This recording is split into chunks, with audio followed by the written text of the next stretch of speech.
and players smile at. But Michael Jordan is not only the best basketball player, but he's the most exciting basketball player to ever play. Tatum fires away, pumps it in, 51 for Jason Tatum. The Big Three NBA podcast is powered by PrizePicks and the Game Time app.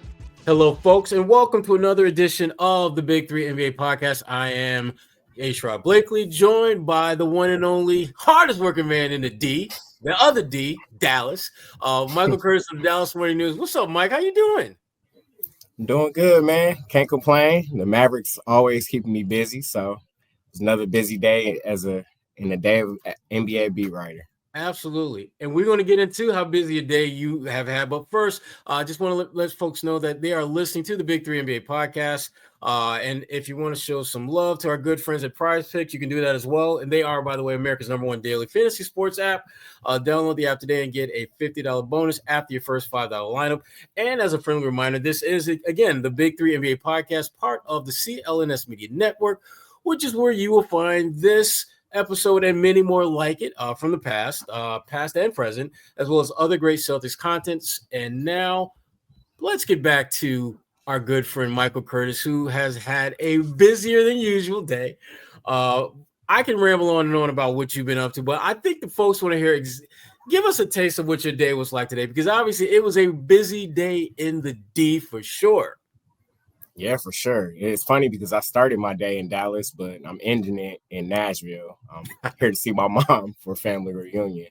But as soon as I got off the plane, obviously it was reported that Spencer Dinwiddie would be signing a 1-year deal to go to the Charlotte Hornets. Obviously, Spencer Dinwiddie is one of the Mavericks' unrestricted free agents this year, and he will not be returning to the team. This is a guy who was signed as an emergency option for that point guard spot, for point guard depth ahead of last season, and he ended up playing a lot more than we thought he would. He played a team high 79 games and really was one of the key guards that Jason Kidd relied upon, especially down the stretch when it seemed like the entire team was injured. Obviously, Kyrie Irving went down with his torn ACL back in March. Jaden Hardy was in and out of the lineup due to ankle sprains, and Brandon Williams, who started the year on a two-way, played phenomenally once Kyrie went down, and he ended up getting a standard contract for the rest of the season. So, yeah, this is, I don't want to say a big blow to the team because of who they signed from the moment they could start, from the moment negotiations could start 5 p.m. on Monday. They went ahead and signed D'Angelo Russell to a 2-year deal worth $13 million. He's obviously going to have a big role with the Mavericks as Kyrie rehabs from that ACL injury. And then to take it a step further, the team also went and added or re-signed Dante Exum to a 1-year deal. So there's been a lot of movement from the player side of the Mavericks, but there's also been a lot of movement on the coaching side as well. Mm-hmm. And I want you to get into that a little bit as well, because, having the, the situation with Dinwiddie, that alone would have made for, pretty interesting off-season day. Then you compound that with the Exum stuff, and then you compound that with the D'Lo stuff earlier that you had to do. And now there's some coaching news that you just touched on. Talk to us a little bit about that. Yeah, for sure. It's been a turbulent offseason for Jason Kidd's coaching staff. He's lost assistants. He's hired assistants, and they're hiring a big one now. They're going to be adding Frank Vogel, former NBA coach Frank Vogel, to his coaching staff as the associate head coach. So he's going to be the #1 guy in charge right under Kidd. It's a pretty big deal given how much attrition Jason Kidd's coaching staff has gone through this offseason. And Vogel was on the team this season, but he was more so in a part-time coaching consultant role, and now he's been elevated to a full-time position. So he's going to be with the team full-time this season, and it's a big get for Dallas. It is. I mean, and again, this as most people know, we talk a lot about the Celtics, and Frank Vogel, he is, people may not remember this, but at one point he was on the Celtics payroll in his video guy. That was kind of where he got his chops from, and also he has a very close relationship with Brad Stevens. They have made no secret about their friendship, that they have to put the pause button on when they met each other during games. So Frank is a really, really good coach. You look at, this is a guy that people forget. He won an NBA title as a head coach. There aren't a lot of coaches in the NBA who have that particular little nugget on their resume, and he's one of them. So you're right. I mean, I think Dallas, again, looking at them from afar, they've had a really good offseason in terms of what they've been able to do in the post-Luka era. Because Michael, I mean, you're down there, you see this day in, day out. The skies look pretty gray and stormy when Luka was in La La Land. I think about, the GM. He can now walk down the street, maybe pop the collar a little bit. I mean, the bounce back is real. I mean, because it looked like he was basically career-wise a dead man walking, but now things are looking up for Dallas. I mean, what's your take on just the way Dallas fans are viewing this team now versus, those post-Luka days early on?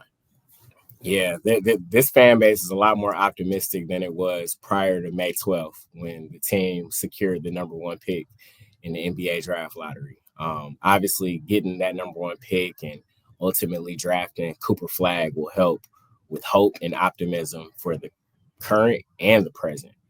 For the present and the future. I think the Mavericks are kind of in a two timeline system now, which we all know how that kind of ended up for the Golden State Warriors. But I think it's a pretty optimistic situation when you look at how versatile Cooper Flagg is. You can easily plug him into this versatile lineup that's really deep in the front court. You starting with Derek Lively and Anthony Davis. And then you have Daniel Gafford coming off the bench. You have P.J. Washington, Najee Marshall, Caleb Martin, all these wings where Jason Kidd literally has his pick and he can do with whatever he wants to do with the lineup. And he can play big, he can play small. He's talked about playing Flagg even at point guard, which is really interesting. So basketball-wise, everything is going well. And especially when you add a guy like Frank Vogel, like we talked about early. We talk about that championship he won with the Lakers in 2020, and Jason Kidd was a member of his coaching staff back in 2020. So they have a long-standing relationship, and I think it's a really good move for the team going forward. Yeah, absolutely. And you touched on a guy that I definitely want us to spend some time on. One, because he's the number one pick, and two, he's a guy from New England, and he may very well be the most popular player in New England. Sorry, Jason Tatum, but this Cooper Flagg is coming for your popularity crown for sure. When you mentioned just the versatility and the different possibilities that Jason Kidd sees with Cooper, one of the things that was brought to my attention, and I kind of knew it, but I hadn't really thought about it. He's joining a team where he's playing with probably 3 first ballot Hall of Famers who aren't at the end of the rope yet. I mean, Anthony Davis, he's on the other side of the mountain, but he's still got good years left in him. Klay Thompson, he's still got at least a couple good years. And when Kyrie gets back, he's going to probably be doing Kyrie-like things and then just do what he do. Talk a little bit about just the expectations for Cooper and how the fact that he's got so many established high-level players, how does that impact the expectations that you think this franchise has for Cooper from day one? Yeah, it's a unique situation, and I'm not sure if there's probably a better fit for a guy like Cooper Flagg who's coming into a situation where he doesn't have to be relied upon night after night to score 20, 25, 30 points, grab 10 rebounds, dish out however amount of assists that they will probably rely on him to dish out. It's a guy that has a versatile skill set that can do a lot of different things really well. He doesn't have to shoulder the bulk of the load. And usually when number one picks come into this league, they're asked to revive a franchise literally overnight. That won't be the case for Cooper. I think as long as he comes in and plays his game, he plays defense, he rebounds, he defends. I'm not sure if he'll be on the best perimeter player on the opposing team to start off the year, but I wouldn't be surprised if we see him reach that point by the end of the season, just thanks to his defensive versatility. Yeah. He has a 7-foot wingspan. He's He's a high flyer when it comes to catching lobs and blocking shots. I mean, I don't know if a lot of people remember, but that dunk that he had against Pittsburgh, where he basically stole the ball and took the ball from coast to coast and just ended with a mean poster. Like that's the type of athlete that Dallas is getting, and it's what they needed. I think this offseason they needed obviously point guard help to offset the void of Kyrie Irving, him being out with that ACL, and then you needed a versatile wing, two-way wing. And they hit the jackpot when they got the number 1 pick. Yeah, they absolutely did, and your GM definitely hit the career jackpot with that as well. I'm curious though, is all forgiven for trading Luka, or are people still kind of like, I'm not really feeling this guy that much. I'm maybe not. Where do you see him? How he's perceived in that market now? Because I mean, they're a pretty damn good team on paper now. And I'm not sure if you can say comfortably that the team that went to the finals a couple years ago is better on paper than the team that they're going to have, at least the team that they're going to have near the end of the year if Kyrie comes back before season's end. Yeah, I say it all the time. Whether you believe in the trade or you don't believe in the trade, it happened. It's been almost 3 months. Well, actually, it was February, so it was a long time ago. But people are still feeling the effects of it. Like Dallas fans have not gotten over that trade. They thought that Luka was going to be a Maverick for the entirety of his career. That was cut short after 6.5 seasons, and Luka went on and joined LeBron, and he has another opportunity to compete for a championship elsewhere. So Mavericks fans aren't letting that die. Like they're still voicing their frustrations daily on social media. They still bring it up whenever there's a big trade. They look at the assets that was attached to these bigger trades, like Desmond Bane, the KD trade, and they're bringing Nico's name up every chance they get. But Nico said during his post-draft press conference that he thinks all will be forgiven if this team wins. He's still of the mindset that if this team wins, then some of that pain will go away. Yeah, I don't think that'll be the case, but I do think that it'll be easier for him to kind of look back and reflect on the trade if it does end up working out and they end up winning it all. Yeah, I get the feeling that even if they get back to the finals and they win another chip, folks are gonna be like, if we had Luka, we win 2, 3, 4 chips.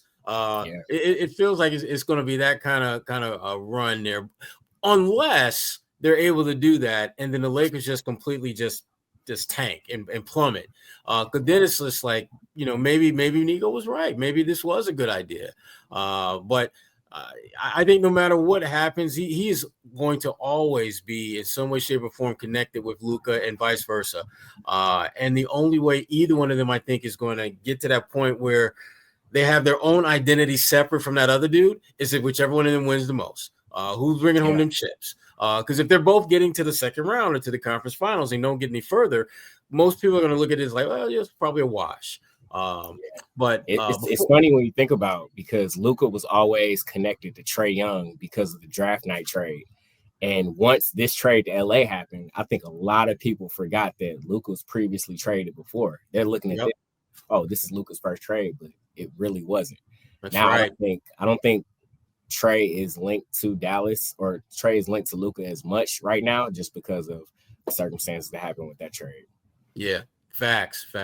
Hey, before we get any further, just want to, for those of you listening to the show, we ask that you subscribe to the podcast and like and leave a review. And for those watching the show on CLNS, go ahead and hit that like button and subscribe to the Celtics All Access YouTube channel, where you can find our show and a lot of other really amazingly awesome, great Celtics content. And please make sure you turn on your notifications so you know the instant a new video like this one drops. And also, one of the reasons why we are able to deliver such amazingly awesome content is because of our amazingly awesome sponsors, folks like PrizePicks. And with PrizePicks, again, They are America's #1 daily fantasy sports app, and don't miss your chance to cash in while watching your favorite teams and athletes compete this summer. Whether it's baseball, esports, soccer, there's so many more sports where you can mix and match your player projections. And again, cash in while watching your favorite teams and athletes compete this summer. And with over 10 million members and billions of dollars in awarded winnings, PrizePicks has made daily fantasy sports accessible to all. You just pick more or less on at least 2 players for a shot to win up to 2,000 times your cash. Run your game all season long on PrizePicks, America's #1 daily fantasy sports app. How do you get in? It's really, really, really, really simple. You just download the app today, use the code CLNS to get $50 instantly after you play your first $5 lineup. Again, that's download the app today. Use code CLNS to get $50 instantly after you play your first $5 lineup. PrizePicks, run your game. And we are going to continue running our game and look at this Dallas team in the incredibly wild, and getting wilder West. Now, we've talked a lot about just some of the additions that they've made, but they're not alone, my friend. Lots of teams have been kind of tweaking their rosters a little bit and re-signing players and adding players. How do you see the Mavericks from what they've been able to do thus far? Because we still have some free agency time left, obviously. But from what they've been able to do so far, Mike, how do you see them stacking up in the West? Yeah. I think the West is loaded. As loaded as it's ever been, especially in recent memory. Obviously, you got the Oklahoma City Thunder, defending world champions, right there at the top. The team I'm really most interested in seeing and watching how they mesh is the Houston Rockets. Obviously, they added Kevin Durant in a trade with the Phoenix Suns. That's going to be a significant addition to that team with guys like Amen Thompson, Alperen Sengun. You got Fred VanVleet at the point there, and then they were able to get Dorian Finney-Smith. That was a big get. Lakers, yeah, that made them one of the toughest teams in the West by far, and they were already second going into this offseason. So I'm looking to see how they end up pretty much competing. You look at it, pretty much all 3 of the Texas teams got better. Don't forget, San Antonio is going to be returning Victor Wembanyama. They got Dylan Harper with the 2nd pick. They still got the reigning rookie of the year, Stephon Castle. So the Southwest Division is going to be pretty interesting. And the Memphis Grizzlies, they re-signed Jaren Jackson Jr. Obviously, got Kentavious Caldwell-Pope in that deal for Desmond Bane. And then New Orleans, they made some moves too. Jordan Poole is now going to be in New Orleans with Zion. So if nothing, that'll be interesting to see. So, the Southwest Division is pretty stacked, but the West as a whole has gotten better. You talk about the Lakers, got DeAndre Ayton today in free agency. Denver has reloaded almost completely. So it's going to be interesting. It is. And I mean, you just touched on it. I like many years ago, there used to be, they used to call it the Bermuda Triangle of the NBA, that Texas Triangle between San Antonio, Houston, and Dallas, where if you were able to get one, maybe 2, if you ever get one win among those 3 teams, because often teams in the East would just play all 3 within like a 6-7 day period, you're feeling good, and it's going to be just as difficult, I think, going forward. You look at, as you mentioned, the Spurs. They added now former Celtic Luke Cornett to the mix there, and it's just going to be really, really, really tough to win there. But the one thing that I was curious about is when you look at Dallas, they're clearly trying to position themselves to make another run sooner rather than later. And you look at over here on the East side, the Boston Celtics, they're kind of doing the opposite of that. Like they're reconfiguring their roster. You trade Porzingis away, you trade Jrue Holiday away, you add George Niang, you add Anthony Simmons. Not exactly, getting you lathered up for another run at a title. How are the Celtics viewed from out west? I mean, obviously they're not viewed the same as they used to be. I mean, are they considered? Do you see them as a team that is in that top 6 range? Are they more middle of the pack, or do you see them as lottery bound? How do you see the way they're constructed now in terms of the Eastern Conference pecking order? Yeah, as of right now, I see them as a middle of the pack team, but I think everything's going to depend on Jaylen Brown. Is he the guy? Is he the guy that everybody thinks he has the potential to be? Is he that finals MVP? Can he display that type of dominance on a regular, consistent basis while staying healthy? Because that's important as well. And it starts with him, but it's going to have a trickle-down effect as well. Like you mentioned, Anthony Simons. This is a guy who pretty much had his own team in Portland. He was thought to be the successor to Damian Lillard because he's such a dynamic point guard and scoring option. Has some liabilities defensively, but we all know he can get a bucket, especially from three-point land. So I think that's a good 1-2 punch to start. I think it's just going to be interesting to see how they measure up in terms of the rest of the East, because you got a team like Orlando who has got significantly better with Bane. They needed offense, and they went and got one of the best three-point shooters in the league. You look at a team like Detroit, who we both used to cover back in the day.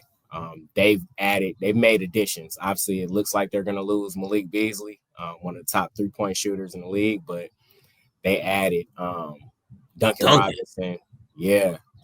And I think he's had a bad fit in Miami, but I think going to a team like Detroit who needs to rely on his three-point shooting, that can kind of give him a career resurgence.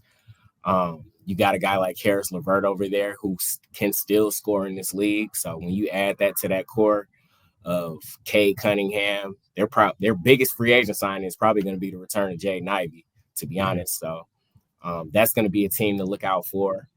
And then you got the Knicks, who just hired a new head coach in Mike Brown. They're still going to be there. So you got teams in the East. I think the Celtics are going to fall somewhere between that 5 to 7 range, if you ask me. The Pacers, they bottom out. The Bucks, it's uncertain what they're going to do, especially with the Giannis situation. Not sure how he'll actually fit with Miles Turner just yet. And then the other part of that big three is going to be Kyle Kuzma. So if nothing, that'll be entertaining as well. So it's going to be interesting. Well, one of the names that has been floated out there as a possibility in Boston, I'm sure you probably heard this. Gary Washburn and I and Kwani Lunis on the our previous episode of the Big 3 NBA podcast, we talked about Dame Lillard as someone that could possibly be added to the mix, especially now that you ain't got to pay all that money that Dame is making in Milwaukee. Milwaukee gonna cut the big fat chunky part of that check. You've seen Dame play obviously many times. You've seen the Celtics play. How do you think his game could potentially fit in if he were in fact to join the Celtics? I think it would be the perfect marriage, honestly. I think that Damian Lillard, when healthy, is one of this game's most prolific scorers, especially from three. He has the range. He can shoot from the logo. He can shoot off the bounce. He can shoot off the catch. I think Dame would be a really great fit in a place that has needed a point guard of his caliber, probably throughout the throughout the duration of Jason Tatum and Jaylen Brown being together.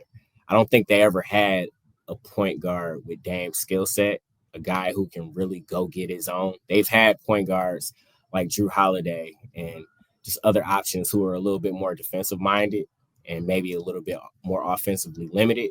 But that's the complete opposite if you're able to get a guy like that who is, at this point, he's playing for a championship, and he's going to have his pick of the litter to go wherever he wants to go. The only thing I worry about with Boston being a candidate is because that puts him even further away from his family, which we all know is really important to him and why it was so hard for him to be in Milwaukee. So I think it would be a good fit if they were able to make it happen. And I heard someone on First Take this morning say Dame will have the option to maybe sign a 1-year deal with whatever team, maybe 25 this year, 25, 26. If he's able to come back towards the end of the season, we don't know when he'll be back, but let's say he's able to come back and even contribute just a little bit, help a team win a ring, then he'll be able to go wherever he wants after that year and then kind of have that process start all over again. So it's going to be real interesting to see how this plays out for Dame. Yeah, because I know most teams that are interested want to sign him to at least a 2-year deal, so that you can rehab and monitor that this first year. And if he's able to come back and play, great. But you at least going to get a full season out of him. If you agreed to sign him to a 1-year deal, you may be paying basically for him to just do stretches and run the treadmill and just basically, rehab. And I think that's going to be a hard sell, particularly considering his age. But again, Dame, if no one wants to sign him, he's just going to stay at the crib and chill and get that $25 million.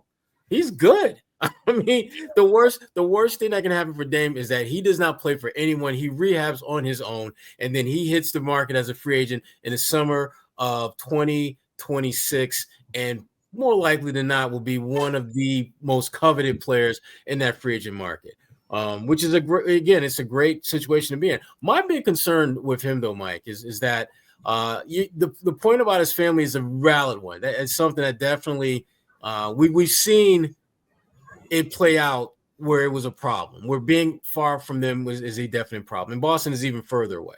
But Boston, I think my bigger concern would be him coming back off a major injury and Jason Tatum coming back off the same injury, coming back at the same time.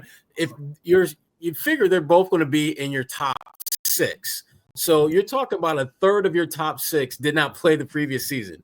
And they're arguably your 2 most prolific scorers. So that to me gives you reason. If you're the Celtics, that's why to me, you can't even play we'll just sign you to a 1-year deal and hopefully we can sign you again next year. Nah, you got to get 2.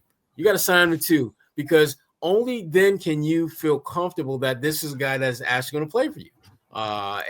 But again, from Dame's perspective, I could see, him maybe looking to do something a little bit closer to home. But the problem that I just think that he'd run into is that the teams that would be like Golden State, for example, that wouldn't be such a bad option if there was a clear path to you playing.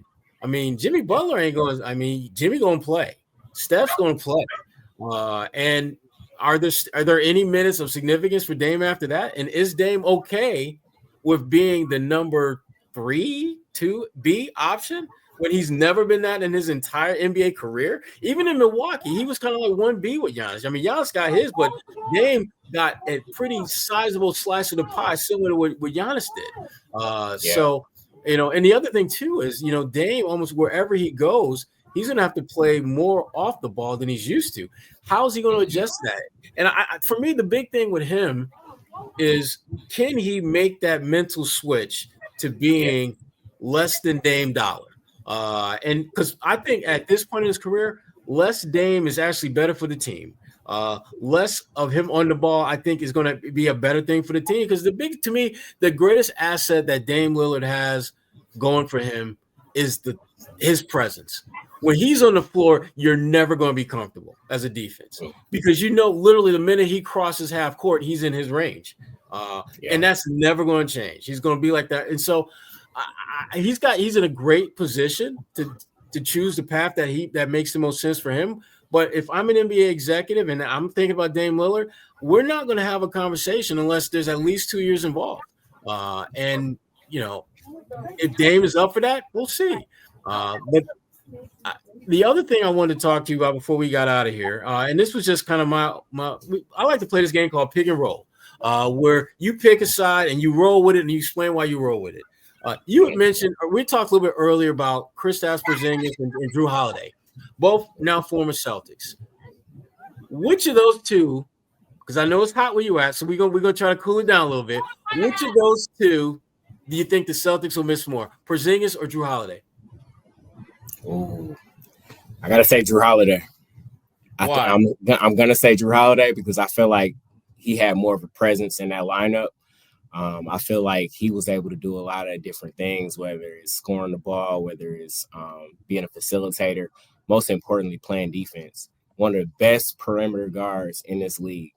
And then when it came to Porzingis, it was hard for them to miss him. He just wasn't there most of the time throughout his duration. Obviously, he played a pivotal role in the NBA Finals helped them get that ring. But I just think Jrue Holiday was there more. And you can correct me if I'm wrong, but I feel like he had more of a prominent presence on that team.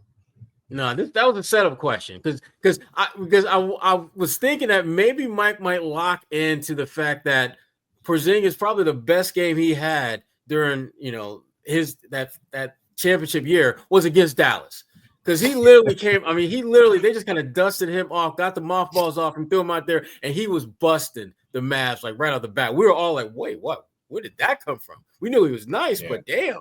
But yeah, I agree with you, Mike, though. I think Jrue Holiday, just his overall impact, not only in terms of play, but also inside the locker room. I mean, Jrue was a grown-ass man in that locker room. He was a leader among leaders in that locker room. Some people don't seem to embrace the fact that this is a dude that has won 2 NBA championships, 2 different teams, Olympic gold medal, and did this all within a fairly short period of time, and didn't seem to miss a beat and seemed to be at his best when the games mattered most. Jrue Holiday will be a Hall of Famer. I'm going to put it out there right now.